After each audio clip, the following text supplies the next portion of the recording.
तो हमारे साथ अंत तक बने रहिएगा। हम आपको एक तो दुर्लभ वो पेड़ दिखाने वाले हैं चंदन का, जिस पर सांप लटके होते हैं। आइए इस बाग में अगर सांप लटके हुए पेड़ आप देखेंगे तो ये कैसे रहते होंगे वो दिखाएंगे आपको। दूसरा ये भी बताएंगे आपको नरेंद्र चौहान जी को, क्योंकि झिलमिल ढाबे के मालिक हैं, इनको ये विचार कैसे आया और बाकी किसान इनका फ़ायदा, इनके अनुभव का कैसे उठा सकते हैं। जी ये मियाजाकी जो कि 2,70,000 रुपये किलो बिकता है। इसके अंदर एंटी कैंसर एंजाइम्स पाए जाते हैं, गुणों की वजह से इसकी बहुत ज़्यादा कीमत है। और चाय के अंदर इसकी पत्तियां डाल दें तो चाय पूरी मीठी हो जाएगी। चीनी डालने की जरूरत नहीं है, चीनी की नहीं, शुगर फ्री है। शुगर इसकी जो जड़ होती है ना, उसको खोद के निकाल के अगर आप सुखा ले छाँव में तो उसमें ताकत इतनी है, इसीलिए इसका नाम असफगंधा है। नमस्कार, आप जुड़े हैं मुद्दे की बात में कृष्ण कौशिक के साथ। आज हम आपको जोड़ेंगे किसान और किसानी से। किसानी कितनी फ़ायदेमंद हो सकती है कुछ हम दिखाने वाले हैं आपको। आज हम करनाल पहुँचे हैं। करनाल जब जाएंगे तो करनाल में आपको एक झिलमिल ढाबा मिलता है। झिलमिल ढाबे के बारे में सिर्फ इतना जानते हैं आप लोग कि वहाँ एक लजीज खाना मिलता है, आप वहाँ आनंद उठाते हैं। लेकिन जो झिलमिल ढाबे के मालिक हैं श्रीमान नरेंद्र चौहान, वो यहाँ करनाल में उचाना गांव है, उचाना गांव से संबंध रखते हैं और यहाँ उनका फार्म हाउस है Rana nursery, Rana apple farm. और देश दुनिया इनको एप्पल मैन के नाम से जानती है। इन्होंने अपनी इस नर्सरी में क्या क्या उगा रखा है, कैसे कैसे दुर्लभ फल के पौधे यहाँ हैं, दुर्लभ ऐसे पौधे यहाँ मौजूद हैं जो आपने अब तक ना सुने हो देखे होंगे। हमारी आज का खबर फरीदाबाद से भी संबंधित है, तो फरीदाबाद से कैसे हम बताते हैं आपको। राणा साहब, आपका स्वागत है मुद्दे की बात में। नमस्कार जी। आपका जो फार्म हाउस काफ़ी मशहूर है और बताया जाता है कि यहाँ बहुत दुर्लभ पौधे उपलब्ध हैं। फरीदाबाद का भी संबंध क्या है, वो संबंध हमारे दर्शकों को बताइए आप।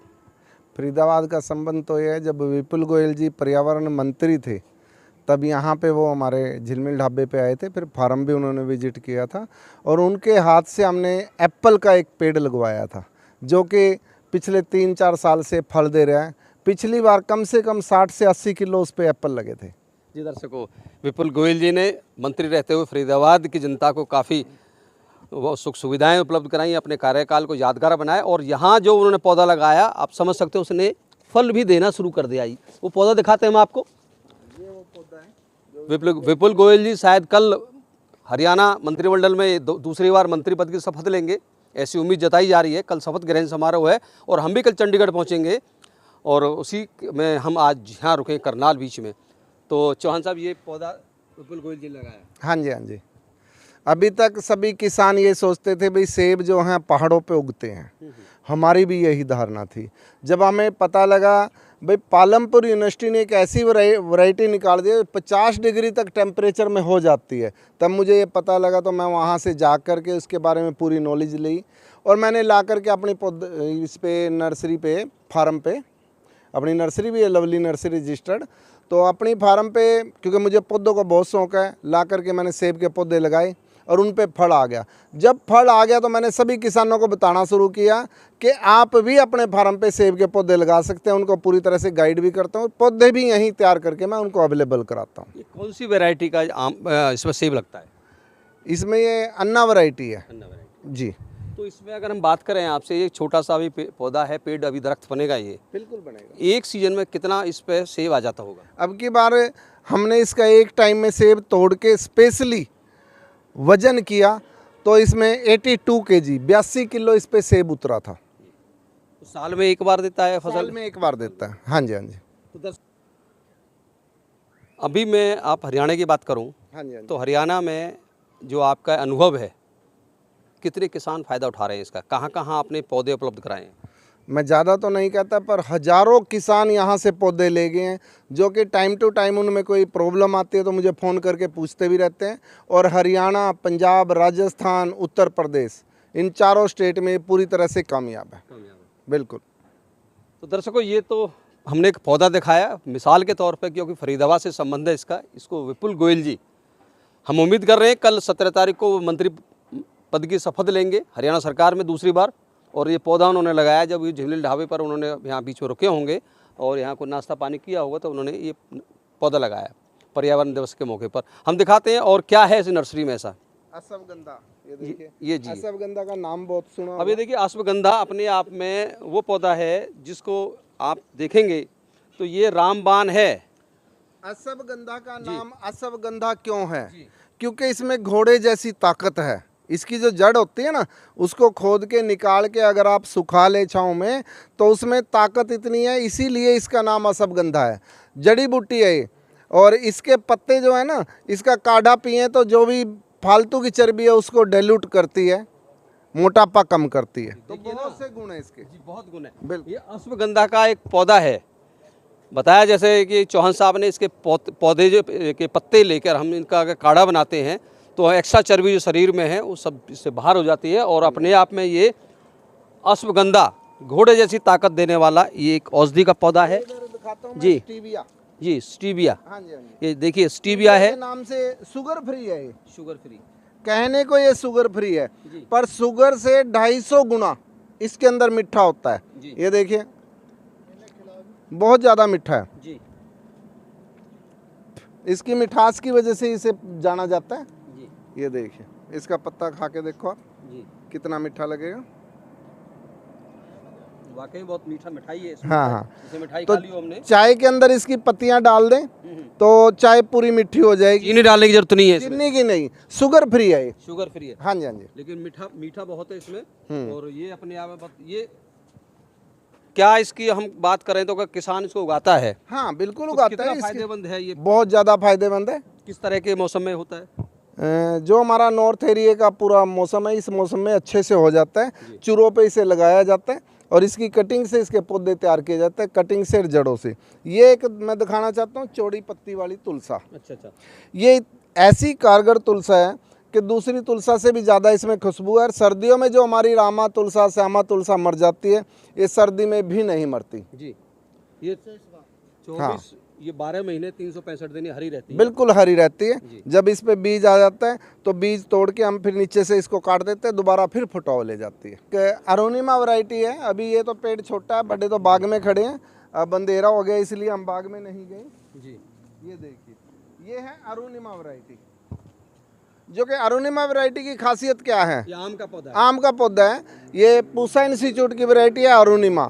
अरुणिमा की खासियत ये है कि बाकी जब सारे आम पक जाते हैं, कलर्ड वैरायटी है ये, जब सारे आम पक जाते हैं सितंबर में जाके, सितंबर अक्टूबर में पकती है, सितंबर लास्ट में जाके पकेगी। उस टाइम मार्केट में कोई फ्रेश आम का आपको फल नहीं मिलेगा। बट हमारी ये अरुणिमा वैरायटी ऐसी है और आए साल फल देती है। दूसरी वैरायटी पे दशहरी, लंगड़ा, चौसा, इन राम केला, इन पे एक साल फल आता है, एक साल नहीं आता। तो इस वैरायटी का कोई ऐसा पेड़ है जिसमें फल लग रहे हो आपकी नर्सरी में? नहीं, इस टाइम तो ख़त्म हो गए हैं। अभी 15-20 दिन पहले ही तोड़े हैं, 10-15 पीस बचे हुए थे। और ये अल्फेंजो है इधर। जी एल्फेंजो सुना होगा, काफी महंगा आम होता है बहुत दर्शकों, महंगा आम होता है। बहुत महंगा आम ये होता है। किलो के हिसाब से नहीं बिकता, पीस के हिसाब से। रईस लोग खाते हैं इसको। हाँ बिल्कुल। रईसों का आम है। और ये हम आपको उसका पौधा दिखा रहे हैं। इसका पल्प इतना टेस्टी होता है, उसमें थोड़ा सा भी रेशा नहीं होता, मिठास बहुत होती है। तो जो हम फ्रूटी के लिए जो पल्प बनाते हैं ना, 90% अल्फेंजो का पल्प लेते हैं वो, क्योंकि इसका पल्प ही इतना अच्छा है। जी तो जी अल्फेंजो पहले महाराष्ट्र में, गुजरात में उधर ही होता था। लेकिन आप एल्फेंजो बता रहे हैं, आप करनाल में दे सकते हो। और नरेंद्र चौहान जी के सहयोग से पूरे हरियाणा में ये एल्फेंजो उगाया जाता है, जो कभी आप इसकी कल्पना नहीं कर सकते थे। हम ऐसे दुर्लभ पेड़ का है आम है जिसको करोड़ों का आम कहते हैं। अब क्या खूबी है हम नरेंद्र चौहान से जानेंगे। चौहान साहब, इस आम के पेड़ के बारे में बताइए, कैसा फल लगती है, कैसी वैरायटी है? ये मियाजाकी आम है, कलर्ड वैरायटी है ये भी। ये मैंने एक ही पेड़ पे 2 कलमें चढ़ा दी है। एक टहनी पे चढ़ाई है मियाजाकी, जो कि 2,70,000 रुपये किलो बिकता है। इसके अंदर एंटी कैंसर एंजाइम्स पाए जाते हैं, गुणों की वजह से इसकी बहुत ज़्यादा कीमत है। और जापान की ये वैरायटी है।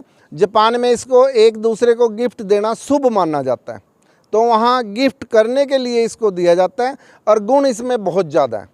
तो ये देखिए मैं दिखाता हूँ, ये मेरा मियाजाकी है। इस पे मैंने मियाजाकी की कलम चढ़ा दी। और ये जो सा दूसरा, ये अरुणिमा है। एक ही पेड़ पे, नीचे से पेड़ एक है, मैंने 2 कलमें इस पे ग्राफ्ट की हैं। और बाग की बजाय मैंने अपने घर पे कोठी पे इसीलिए लगाया ताकि यहाँ पे इसकी अच्छे से देखभाल हो सके, ये क्योंकि चोरी का डर ज़्यादा रहता है। क्या रेट बताया? 2,70,000 रुपये किलो। दर्शकों 2,70,000 रुपये पर किलो।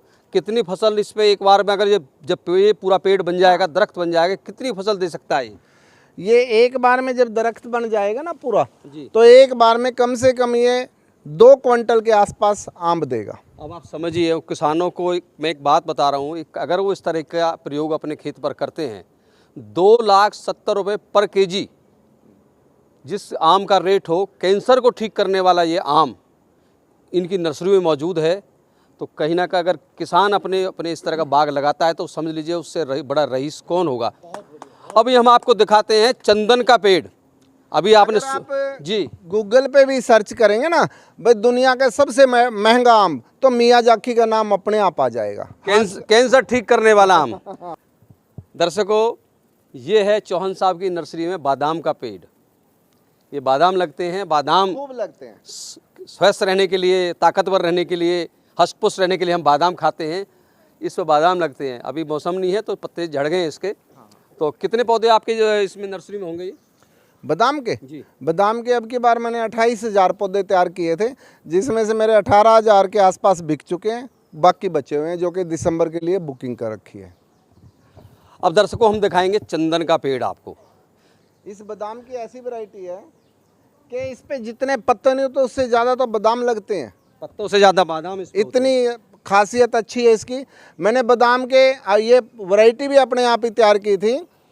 95 में मैं लेके आया था, 96 में इस पर 2-4 बादाम लग गए थे, तो मैंने इसका नाम भी अपने उस पर ही रखा है, राणा गुरबंदी 96।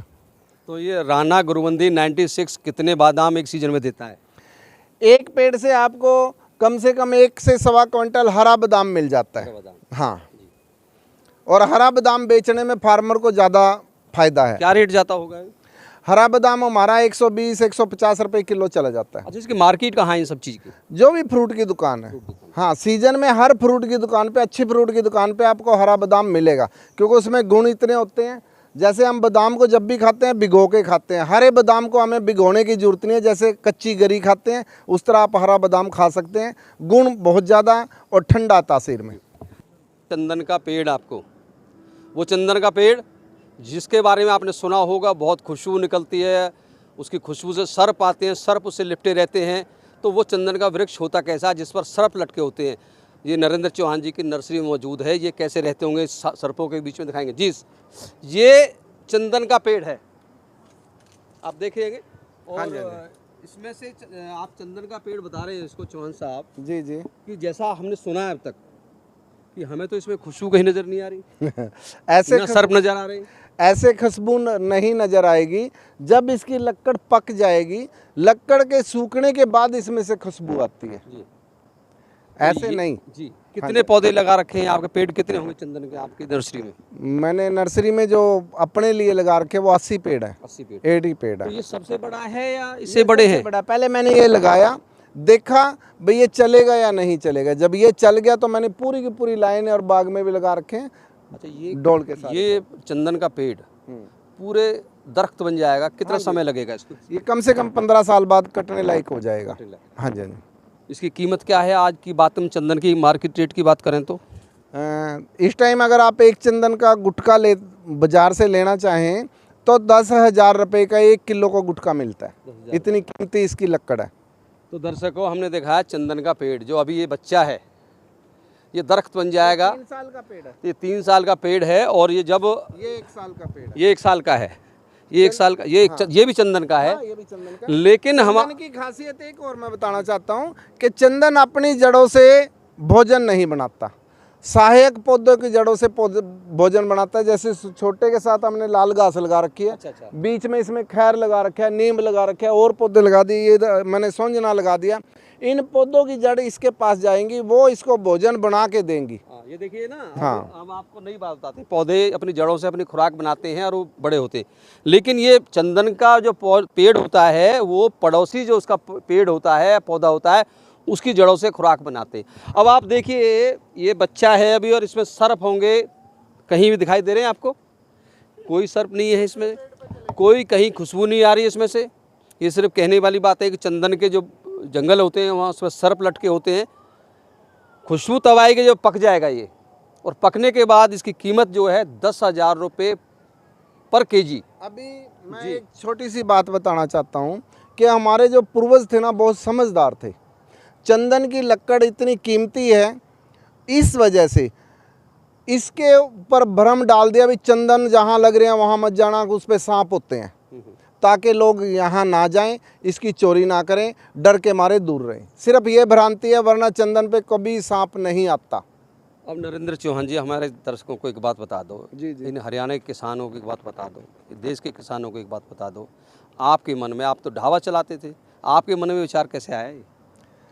नहीं, ढाबा के साथ साथ मैं पहले पोस्ट ग्रेजुएशन करके एज ए काउंसलर चंडीगढ़ में नौकरी करता था। तो मधुमक्खी का काम मैं 86 से कर रहा था। सारी पढ़ाई मैंने मधुमक्खी से ही की है। फिर MSW करके पोस्ट ग्रेजुएशन करके मैं चंडीगढ़ संजीवनी ड्रग डी एडिक्शन सेंटर में एज ए काउंसलर ज्वाइन कर लिया। वहाँ पे हॉर्टिकल्चर डिपार्टमेंट का सामने ऑफिस था। तो मैंने वहाँ, मेरा दोस्त थे इलावत जी, उनसे मुलाकात हुई। वो कहने लगे, अरे इतनी अच्छी जगह पे आपकी फार्म है, मधुमक्खी का काम आपने कर रखा है, क्यों नहीं नर्सरी बना लेते। तो मुझे वो टच कर गई बात, क्योंकि पेड़ पौधों से मुझे पहले से ही प्यार था। जो भी अच्छा पौधा मिलता मैं ला करके लगाता रहता था।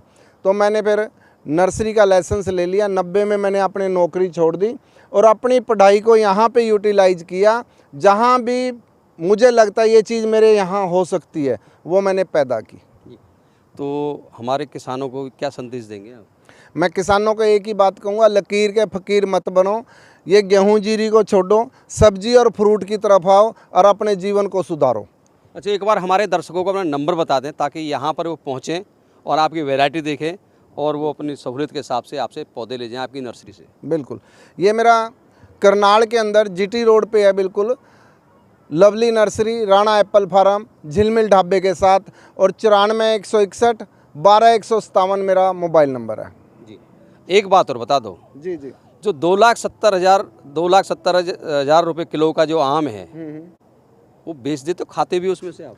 ऐसा जी, मेरे यहाँ तो अभी गिनती के लगने शुरू हुए हैं, क्योंकि अभी 3 साल पहले मैंने चौथा साल है, 4 साल पहले ही मैंने पौधे लगाने शुरू किए, जब मुझे उसकी प्रेसियस कीमत का पता चला। दूसरी बात, अब की बार आज तक पे भी आया था कि बॉम्बे के अंदर बोली लगी 33 किलो आम थे सिर्फ मियाजाकी के। अब वो 2,70,000 की जो बात है वो तो नेट पे है, जापान में बिका। बट हमारे बॉम्बे के अंदर अब की बार आज तक पे टीवी पे भी आया था कि 1,20,000 रुपये किलो, 33 किलो के 33 किलो एक ही ठेकेदार ने उठा लिए। तो उम्मीद करते हैं आपके अगले सीजन में आपके आम की बोली लगेगी। बिल्कुल लगेगी, बॉम्बे की मंडी। बिल्कुल लगेगी। धन्यवाद।